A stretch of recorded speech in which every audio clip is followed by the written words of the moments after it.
Hello student, आप लोग कैसे हैं? आशा करते हैं आप लोग बहुत ही अच्छे होंगे। आप लोग बहुत ही मन से पढ़ाई करते होंगे। तो ज़रा कमेंट कीजिए आप लोग कैसे हैं, अच्छे हैं तो कमेंट कीजिए। आपका एग्ज़ाम नज़दीकी हो गया है तो आप लोग इसीलिए मन से पढ़ाई कीजिए। आप लोग का एग्ज़ाम करीब ही आ गया है। चलिए, आज का मेरा टॉपिक है 12 क्लास भूगोल यानी कि ज्योग्राफी का ऑब्जेक्टिव प्रश्न आप लोग के लिए रहेगा। जिस भी प्रश्न आप लोग को याद नहीं है उसको ज़रूर याद कर लीजिएगा, इम्पोर्टेंट प्रश्न है। चलिए चलते हैं पहले 9 प्रश्न पर। पहले 9 प्रश्न में लिखा है, भारत के किस राज्य में चावल का उत्पादन सर्वाधिक होता है? ए ऑप्शन है बिहार में, बी ऑप्शन है गुजरात में, सी ऑप्शन है केरल में, डी ऑप्शन है पश्चिम बंगाल में। तो देखिए, पूछा गया है भारत के किस राज्य में चावल के उत्पादन सर्वाधिक होता है। तो देखिए, भारत के पश्चिम बंगाल राज्य में चावल का उत्पादन सर्वाधिक होता है, तो इसका राइट आंसर हो जाएगा डी। दूसरे नंबर पर आता है पंजाब। देखिए, अगर देश की बात किया जाए तो देश चावल का उत्पादन सबसे अधिक चीन देश करता है। सबसे अधिक चीन देश करता है चावल का उत्पादन सर्वाधिक। दूसरे नंबर पर आता है भारत। चलिए चलते हैं दोनों प्रश्न पर। दोनों प्रश्न में लिखा है, भारत विश्व का लगभग कितना प्रतिशत अनाज उत्पादन करता है? ए ऑप्शन है 10%, बी ऑप्शन है 11%, सी ऑप्शन है 21%, डी ऑप्शन है 31%। तो देखिए, भारत विश्व का कितना प्रतिशत अनाज उत्पादन करता है? तो देखिए, 11% भारत विश्व का अनाज उत्पादन करता है, तो इसका राइट आंसर हो जाएगा बी। चलिए चलते हैं 3 प्रश्न पर। 3 प्रश्न में लिखा है, हरित क्रांति में किस फसल का सर्वाधिक उत्पादन था? ए ऑप्शन है सोयाबीन का, बी ऑप्शन है गेहूं का, सी ऑप्शन है कपास का, डी ऑप्शन है चावल का। तो देखिए, हरित क्रांति में किस फसल का सर्वाधिक उत्पादन था? तो देखिए, गेहूं का सर्वाधिक उत्पादन था, तो इसका राइट आंसर हो जाएगा बी। देखिए, हरित क्रांति का शुरुआत 1960 के दशक से हुआ था। 1960 के दशक से हरित क्रांति का शुरुआत 1960 के दशक से हुआ था। अब विस्तार हुआ था 1980 के दशक में। चलिए चलते हैं 4 प्रश्न पर। निम्न में कौन सबसे महत्वपूर्ण जूट उत्पादन क्षेत्र है? ए ऑप्शन है कृष्ण डेल्टा, बी ऑप्शन है गंगा डेल्टा, सी ऑप्शन है नर्मदा डेल्टा, डी ऑप्शन है कावेरी डेल्टा। तो देखिए, निम्न में कौन सबसे महत्वपूर्ण जूट उत्पादन क्षेत्र है? तो देखिए, गंगा डेल्टा में जूट की उत्पादन सर्वाधिक होता है, तो इसका राइट आंसर हो जाएगा बी, गंगा डेल्टा है। चलिए चलते हैं 5 प्रश्न पर। 5 प्रश्न में लिखा है, नीलगिरी पहाड़ी कहाँ अवस्थित है? नीलगिरी पहाड़ी कहाँ अवस्थित? ए ऑप्शन है कर्नाटक में, बी ऑप्शन है केरल में, सी ऑप्शन है आंध्र प्रदेश में, डी ऑप्शन है तमिलनाडु में।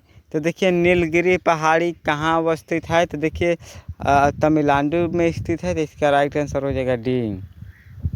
चलिए चलते हैं 6 प्रश्न पर। 6 प्रश्न में लिखा है, निम्नलिखित में कौन रोपड़ फसल है? ए ऑप्शन है गेहूँ, बी ऑप्शन है कोको और चाय, सी ऑप्शन है मक्का, डी ऑप्शन है राई। तो देखिए, गेहूँ रोपड़ कृषि नहीं है। देखिए, कोको और चाय रोपड़ कृषि है, तो इसका राइट आंसर हो जाएगा बी, रोपड़ कृषि है। चलिए चलते हैं 7 प्रश्न पर। 7 प्रश्न में लिखा है, झूमिंग कृषि की जाती है। ए ऑप्शन है उत्तर प्रदेश में, बी ऑप्शन है पंजाब में, सी ऑप्शन है बिहार में, डी ऑप्शन है आयोम में। तो देखिए, झूमिंग कृषि जो की जाती है असम राज्य में आयोम में की जाती है, तो इसका राइट आंसर हो जाएगा डी। चलिए चलते हैं 8 प्रश्न पर। निम्नलिखित में कौन नकदी फसल है? ए ऑप्शन है कपास, बी ऑप्शन है जूट, सी ऑप्शन है चाय, डी ऑप्शन है इनमें से सभी।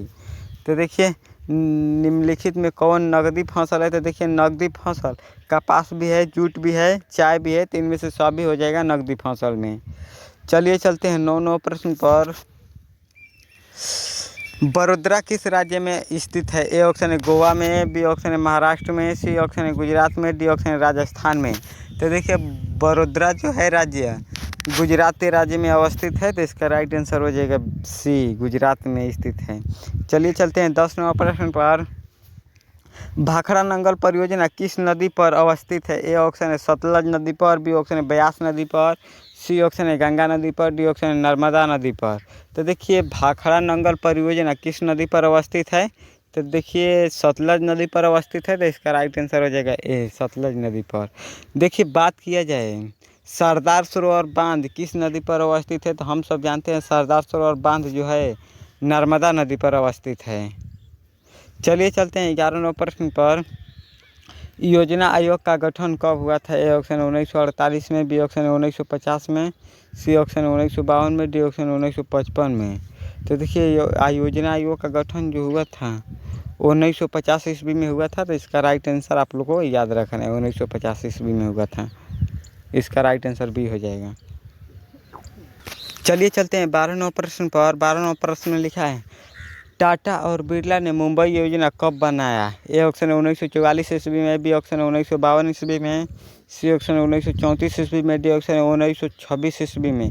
तो देखिए टाटा और बिरला ने मुंबई योजना कब बनाया था? तो 1944 ईस्वी में बनाया था। तो इसका राइट आंसर हो जाएगा ए, 1944 ईस्वी में। चलिए चलते हैं अगले 9 प्रश्न पर। कोलकाता पतन अवस्थित है? ए ऑप्शन राजस्थान में, बी ऑप्शन है पंजाब में, सी ऑप्शन है केरल में, डी ऑप्शन है पश्चिम बंगाल में। तो देखिए कोलकाता पतन जो अवस्थित है पश्चिम बंगाल राज्य में अवस्थित है। तो इसका राइट आंसर हो जाएगा डी। चलिए चलते हैं 14वें प्रश्न पर। रुको और जाओ नव निश्चयवाद का दूसरा नाम क्या है? ए ऑप्शन है संभववाद, बी ऑप्शन है निश्चयवाद, सी ऑप्शन है नव निश्चयवाद, डी ऑप्शन इनमें से कोई नहीं। तो देखिए रुको और जाओ नव निश्चयवाद का दूसरा नाम क्या है? तो देखिए नव निश्चयवाद है। तो इसका राइट आंसर हो जाएगा सी। रुको और जाओ का प्रतिपादन ग्रिफिथ टेलर जी ने किए थे। चलिए चलते हैं 15वें प्रश्न पर। 15वें प्रश्न में लिखा है मानव भूगोल का जनक किसे कहा जाता है? किसे कहा जाता है? ए ऑप्शन है स्टालिन को, बी ऑप्शन है हैकेल को, सी ऑप्शन रैडजेल को, डी ऑप्शन है टेलर को। तो देखिए मानव भूगोल का जनक किसे कहा जाता है? तो रैडजेल को कहा जाता है। तो इसका राइट आंसर हो जाएगा सी, रैडजेल को कहा जाता है। चलिए चलते हैं 16वें प्रश्न पर। विश्व में जनसंख्या का कितना प्रतिशत भाग एशिया में निवास करता है? ए ऑप्शन है 40%, बी ऑप्शन है 50%, सी ऑप्शन है 60%, डी ऑप्शन है 80%। तो देखिए विश्व में जनसंख्या का कितना प्रतिशत भाग एशिया में निवास करता है? तो हम सब जानते हैं एशिया में जो निवास करता है विश्व का 60% भाग करता है। तो इसका राइट आंसर हो जाएगा सी। चलिए चलते हैं 17वें प्रश्न पर। डिगबोई कहाँ है? ए ऑप्शन है गुजरात में, बी ऑप्शन है उत्तर प्रदेश में, सी ऑप्शन है उड़ीसा में, डी ऑप्शन है असम में। तो देखिए डिगबोई जो है असम राज्य में स्थित है। तो इसका राइट आंसर हो जाएगा डी, असम राज्य में स्थित है। चलिए चलते हैं 18वें प्रश्न पर। भारत का मैनचेस्टर है? ए ऑप्शन है कानपुर, बी ऑप्शन है Lucknow, C option Indore, D option है अहमदाबाद। तो देखिए भारत का मैनचेस्टर जो है अहमदाबाद है। तो इसका राइट आंसर आप लोग को याद रखना है डी। चलिए चलते हैं 19वें प्रश्न पर। सूती कपड़ा उद्योग में सबसे अधिक उन्नति किस राज्य को है? ए ऑप्शन है महाराष्ट्र को, बी ऑप्शन उत्तर प्रदेश को, सी ऑप्शन है गुजरात को, डी ऑप्शन है सिक्किम को। तो देखिए सूती कपड़ा उद्योग में सबसे अधिक उन्नति किस राज्य को है? तो देखिए महाराष्ट्र राज्य को है। तो इसका राइट आंसर आप लोग को याद रखना है ए। देखिए सबसे कम जनसंख्या रखने वाला राज्य जो है सिक्किम है। चलिए चलते हैं 20वें प्रश्न पर। नीति आयोग की स्थापना कब हुआ था? ए ऑप्शन 1950 में, बी ऑप्शन 1991 में, सी ऑप्शन 2014 में, डी ऑप्शन 2015 में। तो देखिए नीति आयोग की जो स्थापना हुआ था 1991 ईस्वी में हुआ था। तो इसका राइट आंसर हो जाएगा बी। चलिए आप लोगों से 20 ऑब्जेक्टिव प्रश्न पूछा गया है। 20 ऑब्जेक्टिव प्रश्न में आप लोग का कितना सही हुआ है कमेंट कर बताइए हमको कितना सही हुआ है। चलिए जिन भी स्टूडेंट वीडियो को लाइक नहीं किए हैं तो ज़रूर कर लीजिएगा, शेयर नहीं किए हैं तो शेयर ज़रूर कर लीजिएगा, सब्सक्राइब नहीं किए हैं तो ज़रूर कर लीजिएगा। चलिए आज का क्लास इतना ही रहने देते हैं, अगले क्लास में मिलने के लिए, तब तक के लिए आप लोगों से बहुत बहुत धन्यवाद।